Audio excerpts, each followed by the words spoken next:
জলপাইগুড়িতে লোক আদালত, প্রায় 11,000 মামলার নিষ্পত্তির উদ্যোগে স্বস্তি সাধারণ মানুষের। সারা দেশের পাশাপাশি শনিবার জলপাইগুড়িতেও অনুষ্ঠিত হলো লোক আদালত।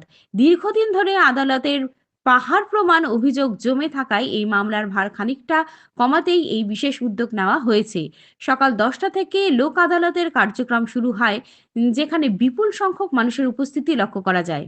বিচারকের আসনে কি চলছে আসলে এই বিষয়ে? এটা অ্যাকচুয়ালি যেহেতু আদালতে মামলার পাহাড় সমান পরিমাণ হয়ে আছে, তো সেই পাহাড় পরিমাণ যানজটটাকে কমানোর জন্য এবং যাতে খুব সংক্ষেপে বেশ কিছু কেস মানে পুরনো কেসগুলোকে মীমাংসা নিষ্পত্তি করা যায়, সেই জন্য আজকে লোক আদালত বসেছে এবং এটা জাতীয় লোক আদালত সারা ভারতবর্ষে বসছে।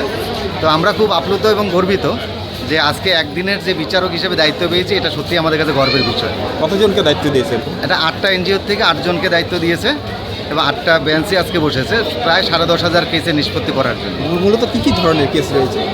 এখানে যেমন মারপিট থেকে শুরু করে বিভিন্ন মানে হাতাহাতি থেকে শুরু করে বাইকের কেস, ইন্স্যুরেন্স, ব্যাংকের লোন সংক্রান্ত বিষয়, এই ধরনের কেসগুলো।